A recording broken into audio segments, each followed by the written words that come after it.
Hi, what's up? We're in the next part, and I was saying in the previous part before we ended that God has been seeing that even though He gives me encouragement. The other day, yesterday actually, He told me, the day before, He told me that I'm going to meet my husband. He's tall and handsome. I got excited for all of 5 seconds. These podcasts have a way of dampening your mood and your spirit when you are, in high spirits. Anyway, whatever. Went back to a slump. Got a sore throat. I rarely get sick, and when I do, I literally get hypochondriac. I want it to be worse because I want to die. Like, people have made me want to die. But like Elijah, I keep on getting told, get up and eat, for your journey is still too great. I don't deal with pains in my bodies by going to see a doctor. I sometimes hope it's worse than than just a cramp in the stomach that I just need to fart out. Like, I always want to die. And pain, uncomfortable headaches, I hope it's a brain tumor. Like, I'm in pain. I'm in shambles, and I am at the precipice of death, and people have put me there. And in the absence of God constantly using my spiritual gift to snatch me out from that mindset, I would likely have by now been dead. So those of you who don't believe in the gift of the Holy Spirit, understand that they have saved my life. Today I am excited about a promise that God has shown me or told me using a word of knowledge, a spiritual gift.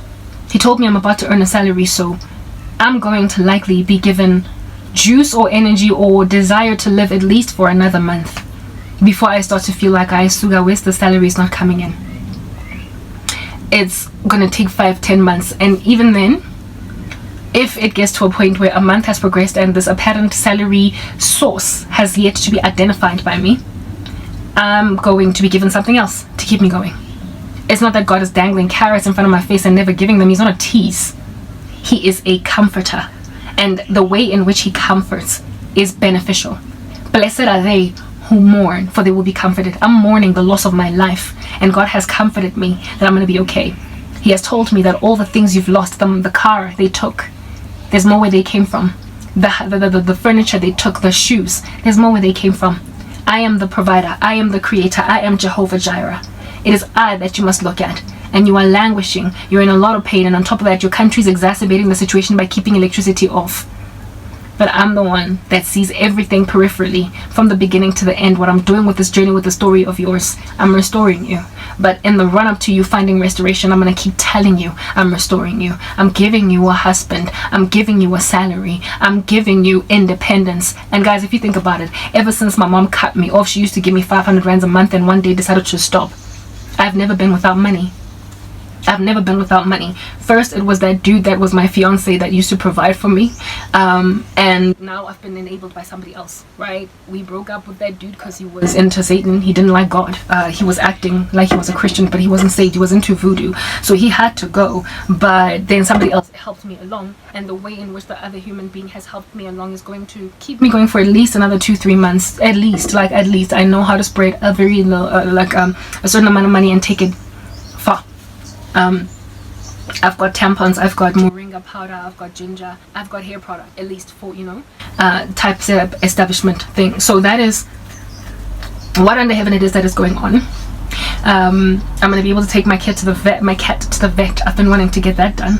I've been wanting to take my cat to the grooming parlor. Like, there's so many things. Been wanting to buy my cat one of those carry cases for traveling around in a car. I've been wanting to, so many things, guys. I've been wanting to get my animal vaccinated. There's just so many things I've wanted to do, not just for my cat, but for me, that I haven't been able to do, and I'm going to do them. And I'm also going to finally be able to have somebody else do my hair instead of me, because I'm not that good at it. So I'm always in one little hairstyle, so I can get somebody else. But right now, the prospect of paying somebody else to do my hair is like, whoa, I need that money. I need that 700 bucks, that 1,000 rands. I need that 400-500 rands to do braids. Like, I'll do it myself, and then I find myself just languishing, sitting in a chair for hours on end, and I can't stand it. And even then, I don't do such a good job. So I'll be able to finally pay like some chick to do my hair for me, and it'll stay on my head for a month too. Then I'll go back again at the end of the month. I'm finally going to get some kind of a semblance of a normal life. And the Lord has shown me that that's going to come because I'm about to get a salary. Don't know how. I don't know how, but I trust Him. My speculations are that it might be my blog, but that's all that it is, a speculation. He just told me I'm going to get a salary, and I don't know how. Maybe he's going to give me a pioneering idea to do something that's going to suddenly start paying me. Maybe he's going to give me a job interview. And that's funny. I'm not going back to corporate South Africa. It's not happening. It's not happening. I'm too taboo, and they like to surveil people on social media, and I'm a taboo figure on social media. So if I were to go back into the workforce, it would have to be through something that is also unorthodox and controversial, like some other space. Like, I don't know, I could say be writing articles for a church. I don't know, but it can't be a secular mainstream corporate space. It's not fit for people like me anymore, and I already spoke about that at length. So I don't know what is going to earn me a salary, but according to God, that's about to happen. So please, I implore you, those of you who are cessationist in believing the gifts of the Holy Spirit have ceased, understand that if that was true, much of the persecuted church would just die by hanging. They would kill themselves. They would capitulate. They would give in. They would throw in the towel. There would be so much giving up if there was no supernatural communication coming through to us who are isolated, ostracized, abandoned, imprisoned, and living in great solitude in the world. The gifts of the Holy Spirit keep the persecuted church alive, guys. Y'all need to get that. They keep us alive, but they are also maligned and misused by the non-persecuted church. They make for a circus in portions of the world that is not persecuting. So that's why there's so much of a circus in South Africa. It's not supposed to be persecuting Christians, but I'm persecuted.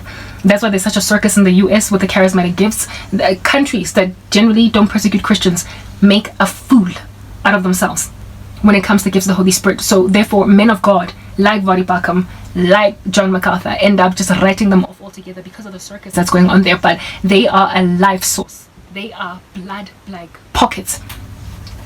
They are blood. What do you call, these squeezy bags that they put blood in? The gifts of the Holy Spirit are like bags of blood to a bleeding out persecuted church. It is the way through which the Lord largely rescues us from capitulation to suicide, capitulation to throwing in the towel, to compromising, going back to the world to survive, anything at all to live, to get through the day. These gifts keep the church alive in parts of the world that don't have the luxury to use them for financial gain, that don't have the luxury to use them for harlotry and circus acts and stunts that get pulled by those who slay people in the spirit, gyrating on the floor with kundalini spirits. Those of us who seriously need them to operate use them, or they're used in their lives in very responsible ways by a holy God. So do not write off everybody, and do not throw out the baby with the bathwater. Prophecy, words of knowledge, understanding, wisdom has rescued many a Muslim in hostile countries for Jesus. They saw him in dreams and visions. That is a gift of the Holy Spirit. You can't write them off just because your country is a clown, a circus act when it comes to the charismatic gifts. So deliverance ministers, this is the kind of stuff you have to sit down and really carefully consider when you preach about your gift and what you do in the ministry that Christ has blessed you with. You should not be just ubiquitously saying that if you're struggling to get out of darkness, if you are bereft with sorrow, if your whole family is treating you like trash, or if you just can't quite get married fast enough even though you really have longed for marriage, you've asked God to bless you with a husband, if you are yet to have child, you are infertile, and all these things, then there must be some demon that needs to be cast out of you, or you need deliverance, or sometimes it's just Job going through his season and God is going to get him out on the other side. And it is extremely discouraging to Christians across the world that are persecuted in countries that are hostile to the gospel, who get enabled with the gifts of the Holy Spirit. So they have not written off the gifts of the Holy Spirit, meaning that they love to listen to people who operate in those gifts of the Holy Spirit, for you to then sitting across a television screen or a YouTube screen from them to tell them, you need to find a prophet, you need to find a priest, you need to find an evangelist to come and exorcise stuff out of your life, or to deliver you, or to pray for you. Otherwise you're going to be stranded indefinitely. That's the kind of stuff that makes Karabo think that she's been doing Christianity wrong, when I'm, according to Christ, blessed because I'm persecuted. So y'all need to correct your doctrine. It's that basic. Like, you're not necessarily wrong, you are just kind of mistaken in the way that you look at the gifts.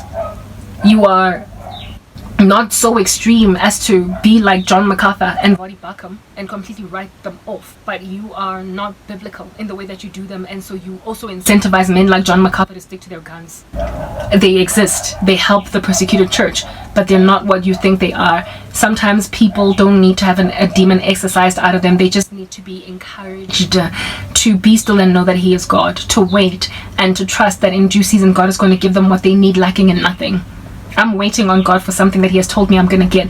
And guess what? I don't need to be slain in the spirit, lying on the floor with demons foaming out of my mouth first before I can get my husband, my children. I just need to finish the tenure of my persecution and then see what happens on the other side, because that's what God has said is going to happen on the other side. I will get that which is exceeding and abundant above what I asked for. And my eye will never have seen it, neither my ear having heard it, nor mind conceived it, when God finally does provide it for me. And how it is that I waited up until the day of my redemption, up until that very other side of things. I waited, I was enabled to stay strong because I kept on getting told supernaturally by God that I'm going to be okay. That's how gifts work. Just putting that out there. I hope you've been edified. In the name of Christ, I adore you. Cran K. Peace.